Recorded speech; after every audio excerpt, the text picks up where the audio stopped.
तो सवाल ने जिस भी विधि का प्रयोग करके समांतर माध्य ज्ञात करने के लिए कहेगा उस विधि का हम प्रयोग कर सकते हैं, जो कि यहाँ पर हम तीनों विधियां इस सवाल में सीख चुके हैं। अब इस 10वें सवाल में कह रहा है कि निम्न सारणी से समांतर माध्य तथा माध्यिका ज्ञात करो। तो ये प्राप्तांक दिए हुए हैं और प्राप्तांकों की यह बारंबारता दी हुई है। मतलब 8 नंबर पाने वाले कुल छात्र हैं 4, 10 नंबर पाने वाले कुल छात्र हैं 7। इस प्रकार ये प्राप्तांक और इधर छात्रों की संख्या दे रखी है। तो यहाँ से हमें समांतर माध्य और माध्यिका पता करना है। तो हम जानते हैं जो बारंबारता होती है उसको हम यफ से प्रदर्शित करते हैं।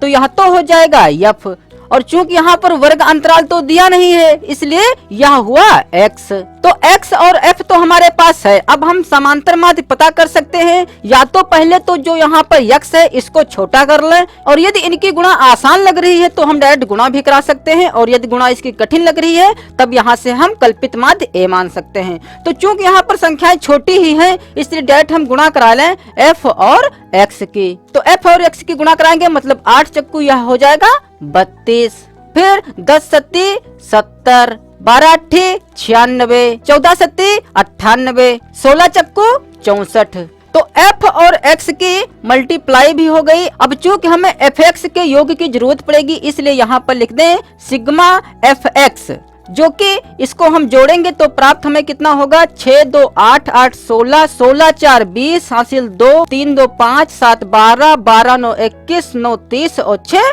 36। तो यह हो जाएगा 360। और चूंकि हमें सिग्मा एफ की भी जरूरत पड़ेगी तो इसको भी जोड़ लें। सिग्मा एफ बराबर 7 4 11 8 19, 19 और 11 30, और यहाँ लिख दें योग। तो अब हम समांतर माध्य ज्ञात कर सकते हैं। तो लिखेंगे इसलिए समांतर माध्य बराबर, तो समांतर माध्य का सूत्र कौन सा लगाएंगे, सिग्मा एफ एक्स अपान सिग्मा एफ। तो सिग्मा एफ एक्स का मान है 360 और सिग्मा एफ का मान है 30। तो यहाँ से 0 से 0 कट जाएगा और 3 अक्कम 3, 3 अक्कम 3, 3 दूनी 6, तो यह आ जाएगा 12। अतः 30 छात्रों के जो प्राप्तांकों का समांतर माध्य आया है वह आएगा 12। अतः यही हो जाएगा एक हमारा आंसर। समांतर माध्य तो निकल गया, अब हमें माध्यिका ज्ञात करनी है। तो माध्यिका ज्ञात करने के लिए हम जानते हैं कि हमें संचयी बारंबारता की आवश्यकता होती है। ठीक है, तो पहले तो हम यहाँ पर संचयी बारंबारता ज्ञात कर लें। तो संचयी बारंबारता यहाँ पर लिख दें, अथवा CF लिख दें अथवा कैपिटल F लिख दें। ठीक है, यहाँ पर हम कुछ भी लिख सकते हैं तीनों में से। तो यहाँ पर पहले तो हम संचयी बारंबारता पता कर लें। तो संचयी बारंबारता कैसे ज्ञात करते हैं, बारंबारता में जो पहले दिया होता है पहले तो वह लिख लेते हैं। तो 4 दिया है तो 4, फिर 4 में हम इस प्रकार से तिरछा जोड़ते हुए आएंगे तो 7 4 हो जाएगा 11, फिर 11 में 8 जोड़ेंगे तो हो जाएगा 19, फिर 19 में हमें 7 जोड़ना है तो हो जाएगा 26, फिर 26 में हमें 4 जोड़ना है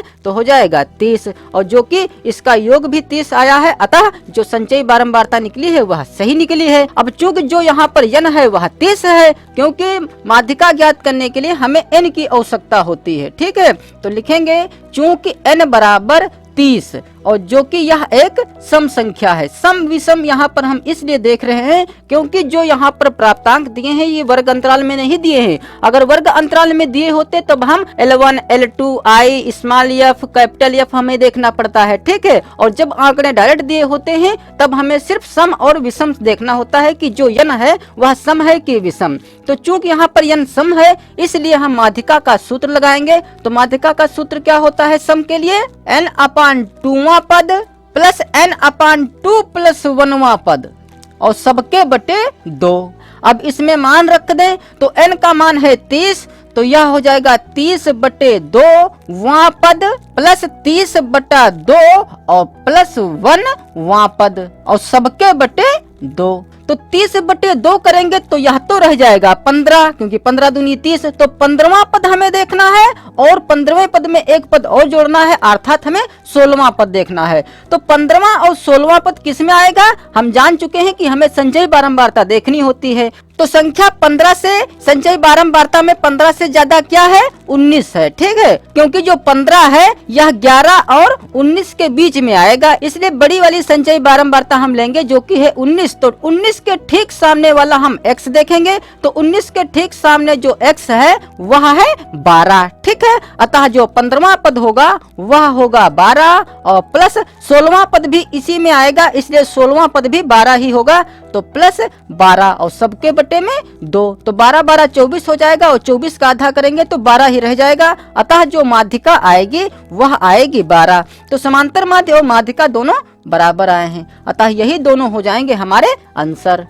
अब 11वें सवाल में कह रहा है कि सारणी से समांतर माध्य और माध्यिका ज्ञात करो, ठीक है, जैसे कि अभी 10वां सवाल किया गया था। तो चूंकि यहाँ पर मनुष्यों की संख्या दे रखा है अतः यह तो हुआ बारंबारता, ठीक है, और चूंकि वर्ग अंतराल दिया नहीं है अतः यह हुआ x। तो चूंकि f और x में जो संख्याएं हैं काफी बड़ी लग रही हैं, इसलिए पहले तो हम इन संख्याओं को छोटा कर लें, ठीक है, ताकि हमारी गुणा इससे करने पर आसान हो सके। तो कल्पित माध्य हम किस में मानते हैं? तो कल्पित माध्य हम x में मानते हैं जो कि बीच में होता है। तो इसमें बीच में क्या हो सकता है? 40 भी हो सकता है और 35 भी हो सकता है। तो 40 और 35 में से जो आसान लगे उसे ले सकते हैं। तो यहाँ पर क्या हो जाएगा? d बराबर x माइनस a, जैसा कि पार्ट 1 में सीख चुके हैं। तो यहाँ से पहले तो d निकाल लें। तो यहाँ पर हम a को 40 ले रहे हैं, तो 40 तो हो जाएगा a।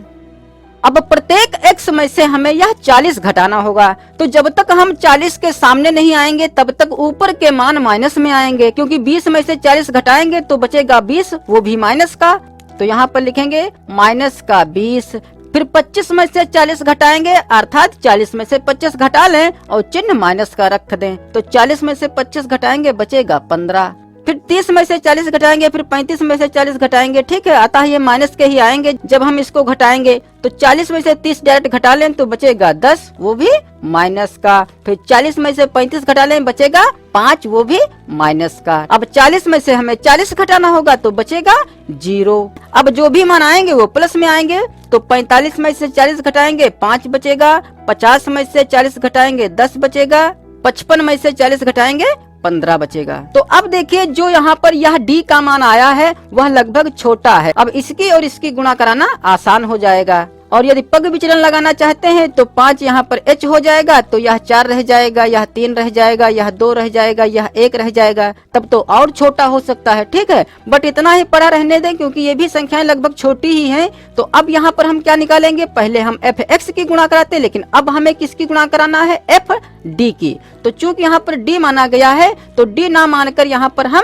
डेल्टा भी मान सकते हैं, ठीक है, जो कि पार्ट 1 में सीख चुके हैं कि यहाँ पर हम डेल्टा या d कुछ भी रख सकते हैं। तो f और डेल्टा की गुणा कराने के लिए यहाँ पर हमें लिखना होगा f डेल्टा। तो 14 की गुणा 20 में कराएंगे तो 14 दूनी 28 और 1 0 तो हो जाएगा 280, वो भी माइनस का। मतलब जितने भी माइनस के हैं उनका मान माइनस में ही आएगा। फिर 15 की गुणा 28 में कराएंगे तो 15 8 120 हासिल 12, 15 दूनी 30 और 12 42, तो यह हो जाएगा माइनस का 420। फिर 33 और 10 की गुणा कराएंगे तो 33.330, वो भी माइनस का। फिर 30 पंचे 150, वो भी माइनस का। फिर 20 जीरो की गुणा होगी तो 0 हो जाएगा। फिर 15 पचे 75, 13.130, 15 सत्ती 105। अब चूंकि समांतर माध्य ज्ञात करने के लिए यहाँ पर हम डेल्टा का उपयोग किए हैं, इसलिए समांतर माध्य ज्ञात करने के लिए हम यह सूत्र लगाएंगे a plus sigma f delta upon sigma f। तो यहाँ पर हमें a की जरूरत पड़ेगी, तो a तो 40 है, सिग्मा f डेल्टा की भी जरूरत पड़ेगी, अर्थात f और डेल्टा की जो गुणा आई है उसका योग हमें चाहिए, ठीक है। तो यहाँ पर पहले तो हम f डेल्टा का योग पता कर लें। तो f डेल्टा में पहले माइनस माइनस वाली संख्या जोड़ ली जाएंगी, फिर प्लस प्लस वाली जोड़ ली जाएंगी। तो पहले माइनस वाली संख्या जोड़ लेते हैं, देखते हैं कितना आता है। तो यह हो जाएगा 0, 8 2 10 और 8 18 हासिल 1, 4 3 7 3 10 1 11, यह हो जाएगा 1180, वो भी माइनस का। अब ये प्लस वाली संख्या जोड़ लेते हैं। तो प्लस की संख्या कितनी है? 5 5 10 का 0 हासिल 1, 8 3 11 का 1 हासिल 1, 2 और 1 3, तो यह हो जाएगा 310। अब बड़े में से छोटा घटा लें, तो चूंकि बड़ा यह 1180 ही है तो इसमें से घटाएंगे तो माइनस का ही बचेगा। तो यह बचेगा 0 7 8 870, वो भी माइनस का। तो यहाँ पर लिखेंगे योग और यहाँ पर लिखेंगे सिग्मा एफ, क्योंकि सिग्मा एफ की भी हमें जरूरत है। और यहाँ पर लिखेंगे सिग्मा एफ डेल्टा। तो सिग्मा एफ डेल्टा आया है माइनस का 870। तो इसको जोड़ लें तो 4 8 12, 12 3 15, 15 5 20, 3 23 और 7 30 का 0 हासिल 3, 3 1 4, 4 2 6, 6 3 9, 9 3 12, 12 2 14, 14 1 15, 16। तो यह हो जाएगा 160। तो अब इस सूत्र में सबके मान रख दें तो a का मान है 40, तो 40, फिर प्लस सिग्मा एफ डेल्टा का मान है माइनस का 870 और बटे में हमें रखना है सिग्मा एफ जो कि है 160। तो 0 से 0 कट जाएगा, तो यह हो जाएगा 40। अब चूंकि यह माइनस का है, यह प्लस का है, तो प्लस माइनस माइनस यहाँ रखेंगे। ठीक है, देखिए यहाँ पर सिग्मा एफ डेल्टा में जो भी चिन्ह आएगा वो यहाँ पर हम वही चिन्ह रखेंगे। ठीक है, प्लस का आता तो यहाँ पर प्लस, माइनस का आया है इसलिए माइनस, या ऐसे भी जान सकते हैं कि प्लस माइनस माइनस ही होता है। अब भिन्नों के जोड़ से इसको ना हल करें, इसको हम इस प्रकार से भी हल कर सकते हैं। 40 में जितना इसको भाग करने पर आएगा वह घटा देंगे। तो 16 से जब 87 में भाग कराएंगे तो यह हो जाएगा, तो 16 पंचे 80 कर दें, बचेगा 7, डेसिमल लगाएंगे, 0 बढ़ाएंगे, 16 चक्कू 64, बचेगा 6 0, 16 तिया 48, फिर 16 सत्ती 112। तो यह आ जाएगा 5.437। अब 40 में से हमें 5.437 घटाना है, तो चूंकि दशमलव के बाद 2 ही अंक काफी होते हैं, इसलिए जो यह 7 है इस 7 को हम हटा सकते हैं। ठीक है, तो जब इस 7 को हम हटाएंगे तो चूंकि यह 5 से बड़ा है इसलिए इससे पहले वाला एक अंक बढ़ जाएगा। तो यह हो जाएगा 40 माइनस 5.4 और इस 3 की जगह पर 4 हो जाएगा और इस 7 को हटा सकते हैं। तो 40 में से अब हमें 5.44 घटाना है, तो चूंकि यह दशमलव वाली संख्या है तो इसको भी दशमलव वाली संख्या बना लें, इसके आगे 2 0 लगाकर।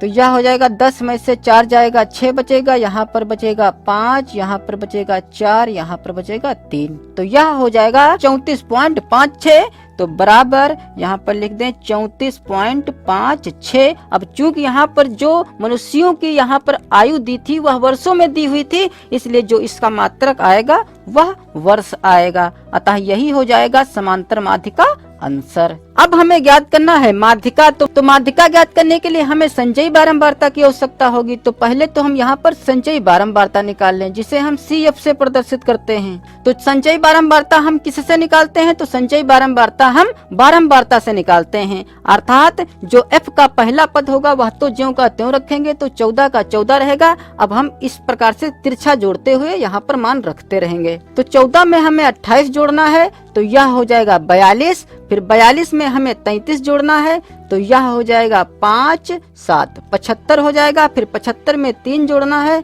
तो यह हो जाएगा 5 7 3 10 105। फिर 105 में 20 जोड़ना है तो 125 हो जाएगा। फिर 125 में 15 जोड़ना है तो 140 हो जाएगा। फिर 140 में 13 जोड़ना है तो यह हो जाएगा 3 5 1 153। फिर 153 में 7 जोड़ना है तो 160 हो जाएगा। और जो F का योग आया है वह भी 160 ही आया है, अतः संचयी बारंबारता सही बनी है। तो पहले तो हम देखते हैं कि F का योग कितना है, अर्थात n कितना है। तो यहाँ पर लिखेंगे चूंकि n बराबर 160, तो 160 सम है कि विषम? तो सम संख्या है, क्योंकि यह 2 से कट जाएगी। और यह सम विषम क्यों देख रहे हैं? क्योंकि जो यह आयु दे रखी है यह वर्ग अंतराल में तो दिया नहीं है, इसलिए हम सम और विषम देखेंगे। तो चूंकि यहाँ पर सम संख्या है इसलिए हम सम संख्या वाला सूत्र लगाएंगे माध्यिका ज्ञात करने के लिए। तो लिखेंगे इसलिए माध्यिका बराबर n सम होने पर सूत्र होता है n/2वां पद प्लस n/2 प्लस 1वां पद और सबके बटे में 2। तो n यहाँ पर है 160, तो 160 बटा 2 करेंगे तो रह जाएगा 80। तो यहाँ पर हम डायरेक्ट लिख सकते हैं 80वां पद, फिर प्लस 80 और 1 81। तो यहाँ पर लिखेंगे 81वां पद और सबके बटे में 2। तो 80वां पद किस में आएगा? जिसकी संचयी बारंबारता 80 से ज्यादा है। तो 80 से ज्यादा यहाँ पर क्या है? 105, क्योंकि 80 जो है यह 75 और 105 के बीच में है, तो ज्यादा वाला हम लेते हैं। 105 के ठीक सामने वाला जो भी x होगा वही हो जाएगा 80वां पद। तो इसके ठीक सामने है 35, तो यहाँ पर लिखेंगे 35 और प्लस 81वां पद भी इतना ही होगा 35 ही, तो प्लस 35 और बटे में रखेंगे 2, तो 35 और 35 जोड़ेंगे तो 70 हो जाएगा और 70 का फिर आधा करना है तो 35 ही रह जाएगा, तो बराबर यहाँ पर हम लिख सकते हैं 35 और इसका भी मात्रक रखेंगे हम वर्ष। अतः जो माध्यिका आएगी वह आएगी 35 वर्ष, तो माध्यिका का आंसर यह हो जाएगा। अब 12वें सवाल में कह रहा है कि 500 कर्मचारियों की दैनिक कमाई की बारंबारता निम्नलिखित है। दैनिक कमाई के माध्य का प्रत्यक्ष विधि और सोपानी विचलन विधि से परिकलन करो। तो इस 12वें सवाल में हमें समांतर माध्य ज्ञात करना है, वो भी 2 विधियों से, एक तो प्रत्यक्ष विधि से और एक सोपानी विचलन विधि से। तो प्रत्यक्ष विधि तो हम जान चुके हैं पार्ट 1 में कि प्रत्यक्ष विधि में हमें f और x की गुणा करानी होती है, जिसमें हम सूत्र क्या लिखते हैं, सिग्मा fx अपान सिग्मा f। तो प्रत्यक्ष विधि के लिए पहले तो हमें f और x की गुणा का योग पता होना चाहिए। तो fx की अब गुणा करा लें तो इसमें f कौन सा है, x कौन सा है, क्योंकि यहाँ पर वर्ग अंतराल तो दिया नहीं है, अतः यह है x और यह है बारंबारता। क्योंकि यहाँ पर दैनिक कमाई दे रखी है, मतलब यहाँ पर रोज की कमाई दे रखी है, तो 10 रुपये जो हैं वो 3 कर्मचारी कमा रहे हैं, 12 रुपये 6 कर्मचारी कमा रहे हैं, इसी प्रकार 40 रुपये 7 कर्मचारी कमा रहे हैं। तो हमें इसका समांतर माध्य पता करना है, तो पहले f और x की गुणा करा लें। तो 10 की गुणा हमें 3 में करानी है, तो 10 तियां हो जाएगा 30, फिर 12 की गुणा हमें 6 में करानी है, तो 12 छंग 72, फिर 14 की गुणा 10 में कराएंगे तो 140,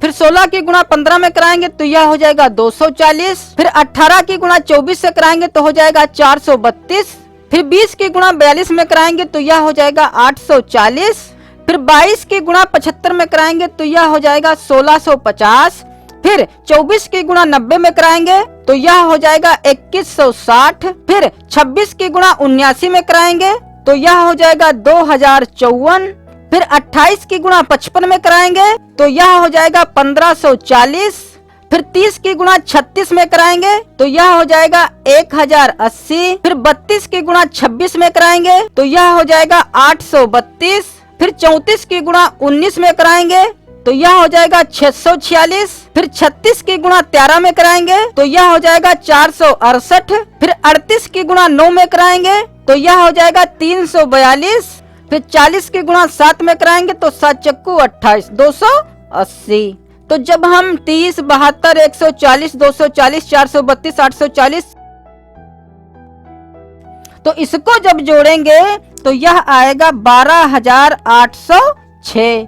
तो चूंकि सवाल में कुल कर्मचारियों की जो संख्या दे रखी है वह दी हुई है 500, ठीक है, लेकिन जब हम इसको जोड़ेंगे तो यह हमें प्राप्त होगा 509। मतलब जो सवाल में दे रखा है 500 कर्मचारी, यह गलत दिया हुआ है, क्योंकि जब हम यह सिग्मा f जोड़ेंगे तो यह आएगा 509 और सवाल में कर्मचारियों की संख्या 500 दे रखा है। या फिर यहाँ पर जो ये आंकड़े दिए हुए हैं यहाँ से कोई एक आंकड़ा कम किया जाए, जैसे मान लेते हैं कि यहाँ पर यदि 9 को कम कर दिया जाए, यह संख्या ना ली जाए तब तो 500 हो जाएगा। जैसे जोड़ के देख लेते हैं, 3 6 9, 9 5 14, 14 4 18, 18 2 20, 20 5 25, 25 और 9 34, 34 5 39, 39 और 6 45, 45 6 51, 51 9 60, 60 और 3 63, 63 और 7 हो जाएगा 70 और 70 में 9 जोड़ेंगे तो हो जाएगा 79। हासिल 7, तो 7 1 8, 1 9, 9 2 11, 11 और 4 15, 15 और 7 22, 22 9 31, 31 और 7 38,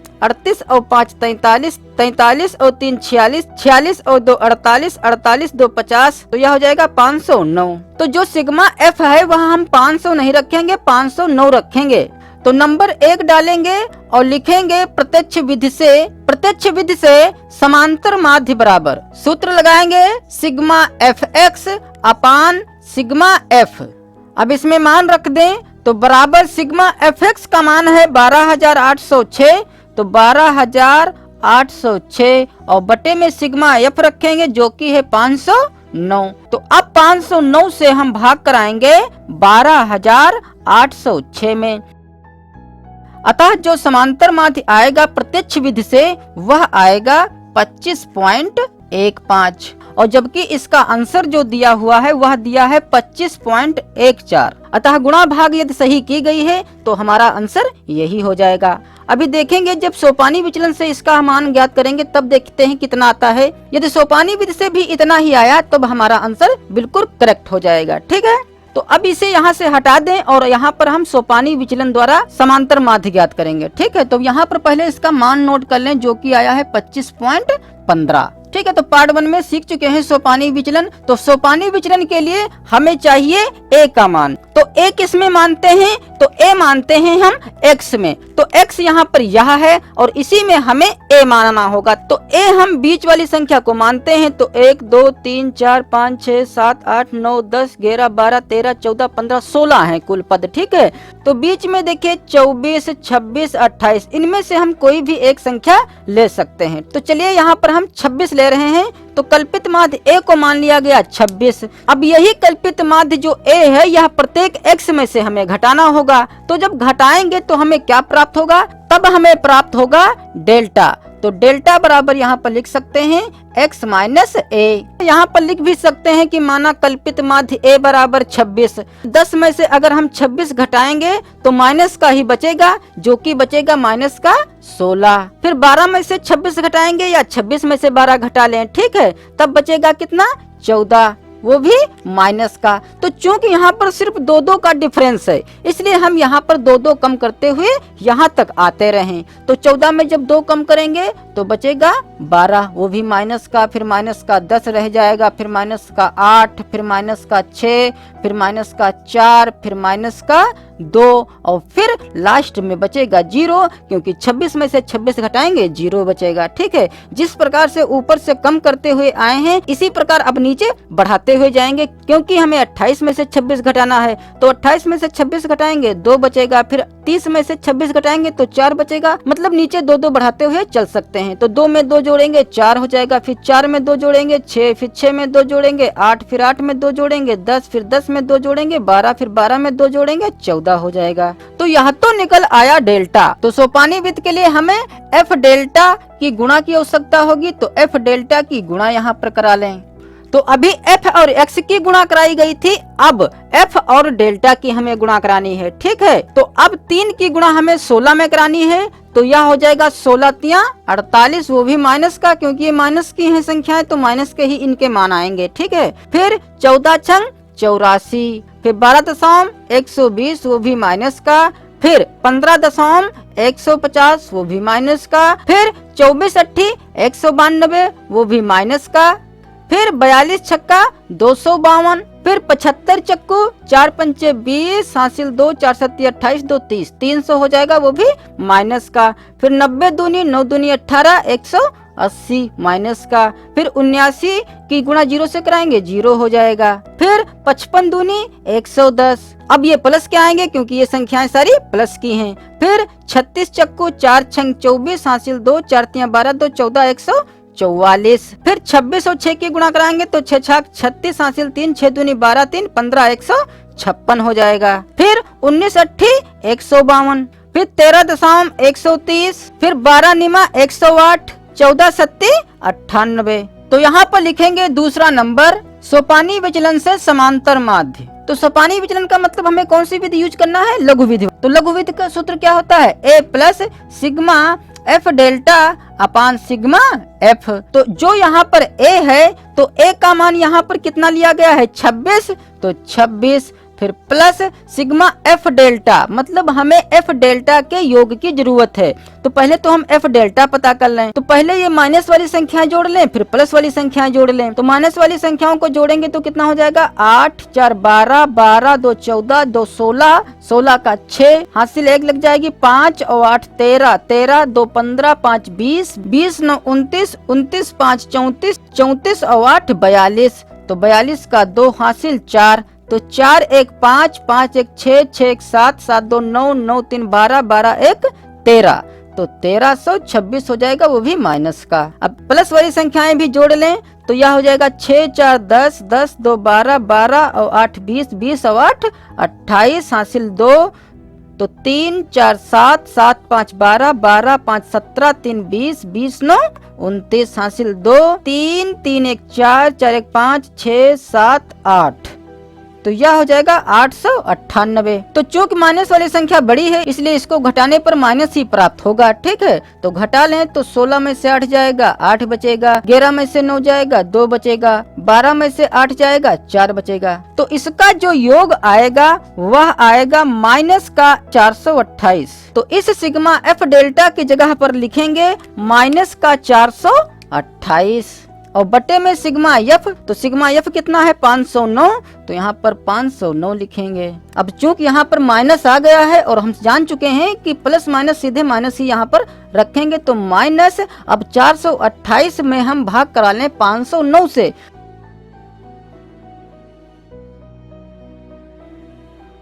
तो यह आएगा 0.841।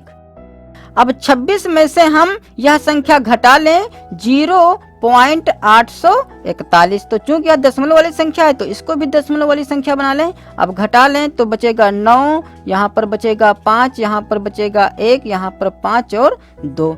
तो यह आ जाएगा 25.159। तो बराबर 25.159। और जब प्रत्यक्ष विधि से हल किया गया था तब भी आया था 25.15, जो कि यहाँ पर भी 25.15 ही है। इस 9 को हम हटा सकते हैं। ठीक है, क्योंकि दशमलव के बाद 2 अंक काफी होते हैं तो इसको हम डायरेक्ट लिख सकते हैं 25.15। तो सोपानी विचलन विधि से आंसर यह आ जाएगा। मतलब दोनों विधियों से जो आंसर आया है वह बराबर ही आया है। और देखिए यदि पग विचलन से लगाना चाहते हैं तो यह संख्या और भी हमारी छोटी हो जाएगी। तो पग विचलन के बारे में भी यहाँ पर थोड़ा जान लेते हैं। देखते हैं पग विचलन से आंसर कितना आता है। तो इसको हटाकर तो देखिए पग विचलन में क्या होता है, जो डेल्टा आता है तो उस डेल्टा में हम देखते हैं कि ऐसी कौन सी संख्या है जिससे कि ये जितनी भी संख्याएं हैं सभी कट सकें। तो यहाँ पर सबसे छोटी संख्या 2 है, जो कि 2 से सभी संख्याएं कट जाएंगी। ठीक है, तो जो हमने 2 लिया है तो उसे कहेंगे हम h। तो h बराबर 2 है। ठीक है, तो मान लेते हैं कि हम यह ले रहे हैं तो यह हुआ h। तो इससे हम क्या प्राप्त करेंगे, इससे हम प्राप्त करेंगे u। ठीक है, जो कि u बराबर होता है डेल्टा अपान h। मतलब डेल्टा में हमें h से भाग करना होगा। मतलब यहाँ पर ये हो जाएगा कि डेल्टा को हम 2 से भाग कराएंगे। तो जब डेल्टा को 2 से भाग कराएंगे तो हमें क्या प्राप्त होगा, मतलब 16 में 2 से भाग कराएंगे तो 8 बचेगा, 14 का आधा करेंगे 7 बचेगा, 12 का आधा करेंगे 6 बचेगा, 10 का आधा 5 और 8 का आधा 4, 6 का आधा 3 और 2 का आधा माइनस का 1 रह जाएगा। फिर 0 1 2 3 4 5 6 7। ठीक है, मतलब इसको हम जब 2 से भाग कराएंगे तो हमें ये प्राप्त होगा। अब देखिए पहले की अपेक्षा यहाँ पर संख्याएं छोटी पड़ गई हैं। अब चूंकि यहाँ पर h पता किया गया है इसलिए जो पग विचलन का सूत्र होता है उसको ज्ञात करने के लिए हमें f और u की गुणा की आवश्यकता होगी। ठीक है, तो यहाँ पर लिखेंगे fu। तो जब 3 से गुणा 8 में कराएंगे तो यह हो जाएगा 8 त्रिक 24, वो भी माइनस का, फिर 7 छंग 42, फिर 6.60, फिर 15 पचे 75, फिर 24 चक्कू 96, फिर 42 तिया 3 दूनी 6, 3 चक्कू 12, माइनस का 126, फिर 75 दूनी 150, फिर 90 अक्कम 90, फिर 79 की गुणा 0 से तो 0 ही आएगा, फिर 55 अक्कम 55, फिर 36 दूनी 72, फिर 26 तिया 3 छक 18, हासिल 1 3 दूनी 6 1 7 78, फिर 19 चक्कू 76, फिर 13 पचे 65, फिर 9 छाक 54, फिर 7 सत्ती 49। तो अब इसका योग पता करने के लिए पहले हमें माइनस वाली संख्या जोड़नी पड़ेंगी, फिर प्लस वाली संख्याएं जोड़नी पड़ेंगी। तो माइनस वाली संख्या पहले जोड़ लेते हैं। तो यह हो जाएगा 4 2 6, 6 5 11, 11 और 6 17, 17 और 6 23 का 3 हासिल 2, तो हो जाएगा 4 4 8, 8 और 6 14, 14 7 21, 21 9 30, 30 2 32, 32 5 37, 37 और 9 46। तो 46 का 6 हासिल 4, तो 4 1 5 और 1 6। तो माइनस का हो जाएगा 663 और प्लस वाला जोड़ते हैं 5 2 7, 7 और 8 15, 15 और 6 21, 21 5 26, 26 और 4 30, 30 9 39 हासिल 3, तो 3 5 8 और 7 15, 15 और 7 22, 22 और 7 29, 30 5 35, 35 5 40, 40 4 44। तो यह हो जाएगा 449 प्लस का। तो चूंकि यहाँ पर भी माइनस की संख्या बड़ी ही आई है इसलिए माइनस में ही इसका मान आएगा। तो 13 में से 9 घटाएंगे 4 बचेगा, 5 में से 4 घटाएंगे 1 बचेगा, 6 में से 4 घटाएंगे 2 बचेगा, तो यह हो जाएगा 214। तो यहाँ पर लिखेंगे सिग्मा एफ यू बराबर माइनस का 214। तो अब पग विचलन का सूत्र लगा लें, तो लिखेंगे पग विचलन से समांतर माध्य बराबर, तो समांतर माध्य पग विचलन से क्या होता है, A plus sigma F U upon sigma F और इनटू में इसके हम रखते हैं एच। ठीक है, तो यह सूत्र होता है पग विचलन का। तो बराबर ए यहाँ पर कितना है, ए यहाँ पर है 26, तो 26 फिर प्लस सिग्मा एफ यू का मान आया है माइनस का 214, तो माइनस का 214 और सिग्मा एफ है 509, तो बटे 509 और गुणे में रखना है एच, तो एच माना गया था यहाँ पर 2, तो गुणे में 2 रखेंगे। तो अब देखिए यह हो जाएगा 26 और प्लस माइनस माइनस हो जाएगा। तो जब हम 214 में 2 से गुणा कराएंगे तो यह हो जाएगा 428। तो जब हम लघुविधि से हल किए थे तो देखिए जब 428 बटे 509 किया गया था, भाग कराया गया था, फिर जो वह मान आया था फिर उसको 26 में से घटा दिया गया था, तब कितना प्राप्त हुआ था, 25.15 प्राप्त हुआ था। ठीक है, अतः इसको हल करने पर भी उतना ही प्राप्त होगा। तो प्रत्यक्ष विधि, लघु विधि और पग विचलन विधि तीनों विधियों से जो मान आया है वह 25.15 ही आया है। तो सवाल ने जिस भी विधि का प्रयोग करके समांतर माध्य ज्ञात करने के लिए कहेगा उस विधि का हम प्रयोग कर सकते हैं, जो कि यहाँ पर हम तीनों विधियां इस सवाल में सीख चुके हैं।